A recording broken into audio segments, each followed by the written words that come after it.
Hello students, how are you? I hope you all are well. Today's topic is amino acids. बच्चे अब हम last video में कुछ topic cover up कर चुके हैं अमीनो एसिड्स का, जिसमें हमने क्या स्टडी किया था कि जो बेसिक प्रॉपर्टीज़ होती है अमीनो एसिड्स की।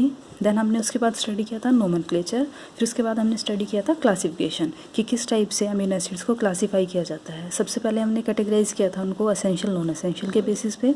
देन हमने कैटेगराइज किया था उनके नेचर पे। नेचर मीन्स कि कुछ अमीनो एसिड्स एसिडिक होते हैं, कुछ अमीनो एसिड्स बेसिक होते हैं और कुछ अमीनो एसिड्स न्यूट्रल होते हैं। क्लियर।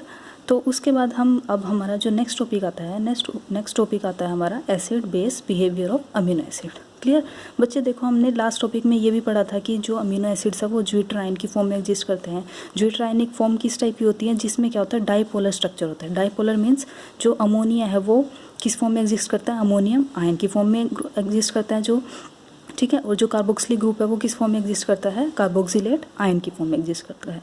मीन्स इसमें क्या होगा, जो आपका कार्बोक्सिलिक ग्रुप है वो कार्बोक्सिलेट आयन की फॉर्म में एग्जिस्ट करेगा और अमोनिया किसकी फॉर्म में एग्जिस्ट करेगा, अमोनियम आयन की फॉर्म में एग्जिस्ट करता है। क्लियर। तो हमें यहाँ से क्या पता चल रहा है कि जो अमीनो एसिड्स है उनका नेचर ना तो कम्प्लीटली एसिडिक पता चल रहा है हमें, ना हमें कम्प्लीटली पता चल रहा है कि बेसिक होगा।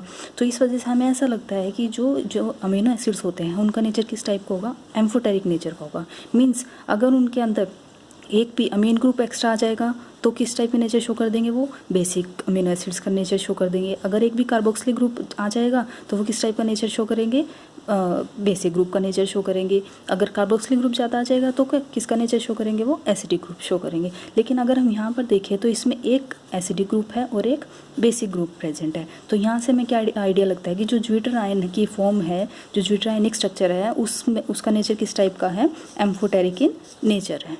क्लियर। तो इसके बाद हमें ये स्टडी करना है कि जो अमीनो एसिड्स होता है उनका एसिडिक और बेसिक बिहेवियर किस टाइप से हम डिटरमाइन करेंगे।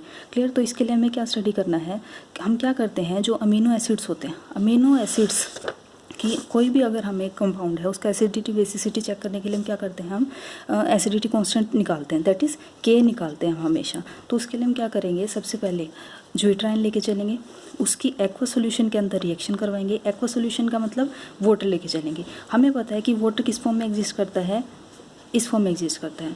तो अब क्या यहाँ पर क्या होगा, जो वाटर है वो क्या करेगा, यहाँ पर हमें पता है कि जो अमोनियम आयन है, अमोनियम आयन के पास क्या है, एक H होता है। तो क्या करेगा यहाँ पर, अगर हम ज्यूट्राइन की वाटर के अंदर रिएक्शन करवाते हैं तो ये क्या करेगा, इस हाइड्रोजन को एब्स्ट्रैक्ट कर लेगा। जैसे ही हाइड्रोजन एब्स्ट्रैक्ट करेगा तो ये किस फॉर्म में कन्वर्ट हो जाएगा, NH2 फॉर्म में कन्वर्ट हो जाएगा। और ये वाटर था ये किस में कन्वर्ट हो जाएगा, हाइड्रोनियम आयन में कन्वर्ट हो जाएगा। क्लियर। तो आपके पास क्या मिलेगा, यहाँ पर अमोनिया बन जाएगा। अमोनियम आयन किस में कन्वर्ट हो जाएगा, अमोनिया अमीन में, अमीन ग्रुप में कन्वर्ट हो जाएगा। Clear. That is NH2 group में कन्वर्ट हो जाएगा। फिर हमें पता है कि अगर हमें एसिडिटी कांस्टेंट निकालना होता है तो उसके लिए हम क्या करते हैं, एसिडिटी कांस्टेंट के लिए हमेशा क्या होता है, इक्विलिब्रियम रिएक्शन में प्रोडक्ट की कंसंट्रेशन ऊपर लिखी जाती हैं, देन अपॉन में क्या लिखा जाता है, रिएक्टेंट्स की कंसंट्रेशन लिखते हैं। क्लियर। तो यहाँ पर क्या होगा, प्रोडक्ट में कौन कौन है, हाइड्रोनियम आयन और ये कॉम्प्लेक्स है हमारे पास, इसकी कंसंट्रेशन लिख दिया। देन नीचे हमारा क्या आ गया, रिएक्टेंट की कंसंट्रेशन। हमें पता है कि वाटर की कंसंट्रेशन क्या लेके चलते होते हैं, हम 1 लेके चलते हैं, इसलिए हमने उसको यहाँ पर मेंशन नहीं किया है। तो यहाँ से जो एसिडिटी कांस्टेंट निकला है, Ka is acidity constant. Clear. तो वो कैसे कैलकुलेट करेंगे, हाइड्रोनियम आयन की कंसंट्रेशन, इस कॉम्प्लेक्स की कंसंट्रेशन और इसमें जो आपका रिएक्टेंट लेके चले थे उस ज्यूट्राइन था जो, उसकी कंसंट्रेशन आ जाएगी। क्लियर। तो हमने यहाँ से क्या निकाल दिया, एसिडिटी कांस्टेंट की वैल्यू हमें पता चल जाएगी अगर हमें इनकी कंसंट्रेशन वैल्यू पता होंगी तो। सेम इसी टाइप से अगर हम यहाँ से, तो हमें एसिडिटी का पता चल जाएगा ज्यूट्राइन की, या मतलब कह सकते हैं कि हम अमीनो एसिड्स की। अगर हमें बेसिसिटी कांस्टेंट निकालना हो तो उसके लिए हम क्या करेंगे, सेम बिल्कुल इसी टाइप से। अब देखो इसके लिए हम क्या करेंगे, जैसे हम यहाँ पर ज्यूट्राइन लेके चले थे उस केस में क्या होगा, जैसे हम वाटर लेके चले थे, ठीक है। तो अब क्या करेगा, जो कार्बोक्सिलेट आयन है इस हाइड्रोजन, वाटर के हाइड्रोजन को एक्सट्रैक्ट कर लेगा। जैसे हाइड्रोजन एक्सट्रैक्ट करेगा तो जो कार्बोक्सिलेट है वो किस में कन्वर्ट हो जाएगा, कार्बोक्सिलिक एसिड में कन्वर्ट हो जाएगा। और बचेगा क्या, वाटर का हाइड्रोक्साइड आयन, और नीचे क्या आ जाएगा आपका, ज्यूटर आयन। तो आपका जो बेसिसिटी कांस्टेंट होगा वो क्या मिलेगा आपको, प्रोडक्ट की कंसंट्रेशंस अपॉन में रिएक्टेंट की कंसंट्रेशन। मैं आपको रिएक्शन दिखाती हूँ यहाँ पर। देखो ये ना आपका ज्यूट्राइन है, वाटर, इक्विलिब्रियम, देन उसके बाद क्या होगा, जो वाटर है वाटर से हाइड्रोजन एक्सट्रैक्ट कर लेगा, कार्बोक्सिलेट आयन, तो क्या बन जाएगा आपका, कार्बोक्सिलिक एसिड में कन्वर्ट हो जाएगा और क्या बचेगा आपके पास, हाइड्रोक्साइड आयन। क्लियर। तो जो बेसिसिटी कांस्टेंट होगा उसकी वैल्यू कैसे निकालेंगे हम, प्रोडक्ट की कंसंट्रेशन देन अपॉन में रिएक्टेंट की कंसंट्रेशन। तो यहाँ से हमारे पास क्या निकल जाएगा, basicity constant, that is basicity constant. Clear, I hope you got it. और अब नेक्स्ट क्या आता है, हमें पता है, हम छोटी क्लासेस में स्टडी कर चुके हैं, इक्विलिब्रियम चैप्टर पढ़ा है आप लोगों ने 11th क्लास में।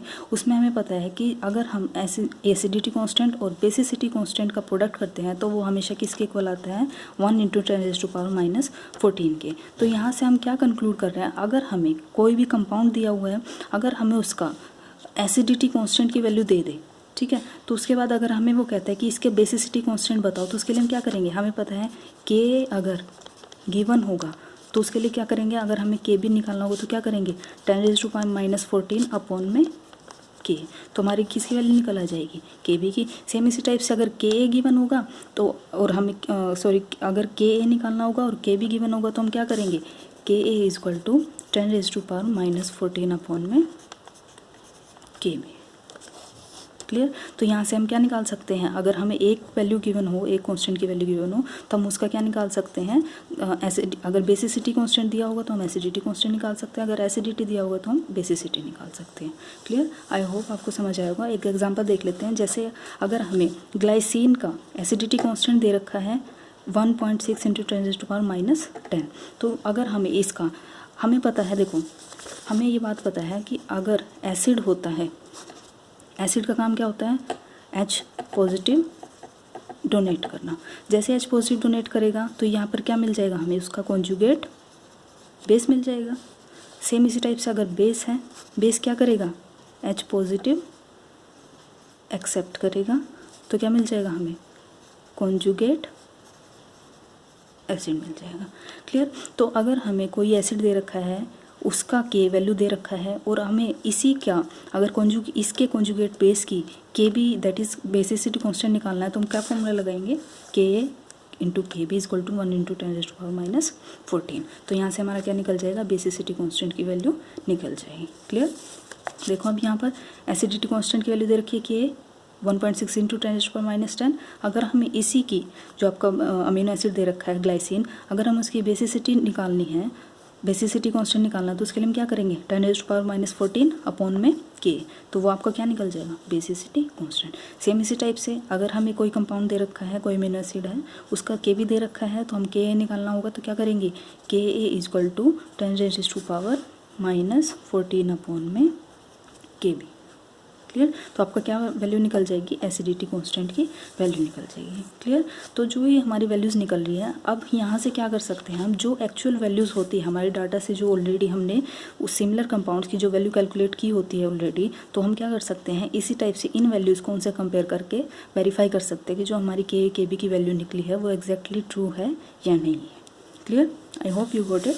तो यहाँ से हमें क्या पता चल गया कि कोई भी अगर अमीनो एसिड्स हैं, उनका एसिडिक और बेसिक करेक्टर हम किस टाइप से हम चेक कर सकते हैं, कि एसिडिटी कांस्टेंट और बेसिसिटी कांस्टेंट की वैल्यू किस टाइप से हम कैलकुलेट कर सकते हैं। क्लियर। अब उसके बाद आता है next topic, equilibrium existing in acidic और basic solutions of amino acids. Means इसमें हमें क्या स्टडी करना है, अगर आपके पास ज्विटर आयन है, तो ज्विटर आयन अगर हम बेसिक मीडियम लेकर चल रहे हैं तो उस केस में उसका क्या इफेक्ट होगा, अगर हम एसिडिक मीडियम लेकर चल रहे हैं तो उस केस में उसका क्या इफेक्ट होगा। क्लियर। मीन्स उसकी एसिडिटी पर या कह सकते हैं पीएच पर उसकी क्या इफेक्ट होगा अगर हम मीडियम चेंज करते हैं। तो सबसे फर्स्ट पॉइंट लेकर चलते हैं। फर्स्ट अगर हम लेकर चल रहे हैं ज्यूटर आयन है, दैट इज़ अमीनो एसिड है, अगर हम स्ट्रॉन्ग बेसिक मीडियम में लेके चल रहे हैं, स्ट्रॉन्ग बेस ले लिया, सपोज करो NaOH लेके चल रहे हैं हम, तो अगर हम NaOH में हमें पता है कि हाइड्रोक्साइड प्रेजेंट होगा, तो क्या करेगा, जैसे हाइड्रोक्साइड डालेंगे ये क्या करेगा, अमोनियम आयन के हाइड्रोजन को एक्सेप्ट कर लेगा। जैसे ही हाइड्रोजन को एक्सेप्ट करेगा तो क्या बन जाएगा, यहाँ पर NH2 बच जाएगा और हाइड्रोक्साइड क्या बन जाएगा, किस में कन्वर्ट हो जाएगा, वाटर के अंदर कन्वर्ट हो जाएगा। मीन्स अमोनियम आयन किस में कन्वर्ट हो जाएगा, अमीन ग्रुप में कन्वर्ट हो जाएगा। क्लियर। तो हमें पता है अगर कोई भी कंपाउंड H पॉजिटिव डोनेट करने की टेंडेंसी रखता है तो उसको हम क्या बोलते हैं, एसिडिक। और कोई कंपाउंड अगर H पॉजिटिव को एब्स्ट्रैक्ट करता है तो उसको क्या बोलते हैं हम, बेस। क्लियर। तो यहाँ से हम क्या देख रहे हैं कि ये कंपाउंड क्या कर रहा है, H पॉजिटिव आयन को डोनेट कर रहा है, तो इट मीन्स ये किसकी तरह एक्ट कर रहा होगा, एसिड की तरह एक्ट कर रहा होगा। और अगर ये कंपाउंड H पॉजिटिव दे रहा है, देने के बाद ये क्या बन जाएगा, बेस बन जाएगा, क्योंकि इसके पास H पॉजिटिव की कमी हो जाएगी। तो इस वजह से हमने यहाँ से क्या देखा कि अगर हम कोई भी अमीनो एसिड को जो कि स्ट्रॉन्गर एसिड की तरह एक्ट कर रहा था, अगर उसको बेसिक मीडियम में रखते हैं तो वो किस में कन्वर्ट हो जाता है, वीक बेस में कन्वर्ट हो जाता है। क्लियर। इट मीन्स वहाँ पर क्या हो गया, pH वैल्यू चेंज हो गई है। क्लियर। एसिड टू बेस में कन्वर्ट हो गया। सेम इसी टाइप से अगर हम लेके चलते हैं स्ट्रॉन्ग बेस लेके चलें, स्ट्रॉन्ग बेस का मतलब क्या है, H पॉजिटिव हाइड्रोजन एब्स्ट्रैक्ट करने की टेंडेंसी काफ़ी ज़्यादा है। तो इट मीन्स ये क्या करेगा, हाइड्रोनियम आयन लेके चलेंगे। हाइड्रोनियम आयन में क्या होगा,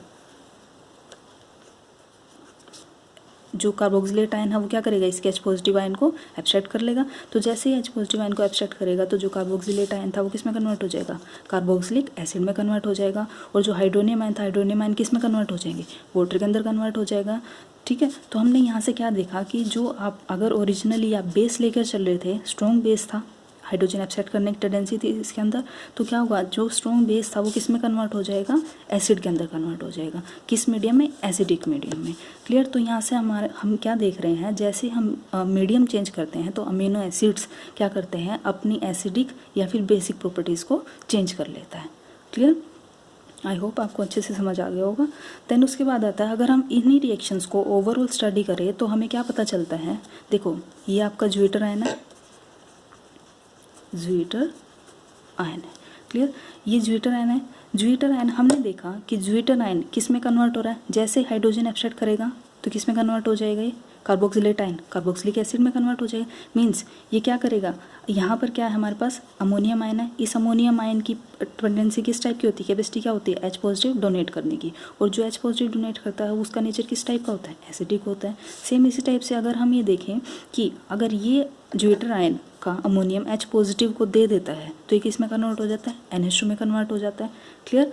तो और हमें ये पता है जो इसके अंदर जो कार्बोक्सिलेट प्रेजेंट है, कार्बोक्सिलेट आयन की क्या टेंडेंसी होती है, हाइड्रोजन को एब्स्ट्रैक्ट करने की। और हमें पता है एसिड बेस कॉन्सेप्ट के अकॉर्डिंग जो हाइड्रोजन एब्स्ट्रैक्ट करता है उसका नेचर किस टाइप का होता है, बेसिक नेचर होता है। तो यहाँ से हमें क्या पता चल रहा है कि जो ज्विटर आयन है, ज्विटर आयन की टेंडेंसी किस टाइप से होती है कि वो एसिडिक नेचर की तरह भी बिहेव कर सकता है और उसका नेचर किस टाइप का हो सकता है, बेसिक नेचर भी हो सकता है। जो हमने स्टार्टिंग में लाइन देखी थी कि जो ज्विटर आयन है उसका नेचर किस टाइप का होता है, एम्फोटेरिक इन नेचर होता है। क्लियर। तो इस टॉपिक से हमने क्या स्टडी किया है कि जो ये इक्विलिब्रियम में जो हमारा एसिडिक नेचर है या उसका बेसिक नेचर है, ये क्या करते हैं एक दूसरे के साथ, जो स्ट्रक्चर्स का नाम इसमें डिफाइन किया मैंने, फर्स्ट सेकंड एंड थर्ड, जो तीनों स्ट्रक्चर है वो क्या करते हैं, इक्विलिब्रियम में एग्जिस्ट करते हैं। मीन्स हमने स्टार्टिंग में क्या लिखा था, इक्विलिब्रियम एग्जिस्टिंग इन एसिडिक और basic solution of amino acids. Means हमने ये देखा, इस टॉपिक में हमने ये देखा कि जो आपका अमीनो एसिड्स है उसकी नेचर पे किस टाइप से, उसकी pH पे किस टाइप से इफेक्ट पड़ता है अगर हम जो आपका सोल्यूशन है उसको चेंज करते हैं। तो जैसे बेसिक मीडियम लेके चल रहे थे तो बेसिक मीडियम में क्या हो रहा था, एसिड से ये किस में कन्वर्ट हो रहा था, बेस में कन्वर्ट हो रहा था। अगर हम एसिडिक मीडियम ले रहे थे तो क्या हो रहा था, बेस से किस में कन्वर्ट हो रहा था, एसिड में कन्वर्ट हो रहा था। और वो एसिड कौन सा था, वीक था। क्लियर। तो आई होप आपको ये टॉपिक अच्छे से समझ आ गया होगा। Thank you.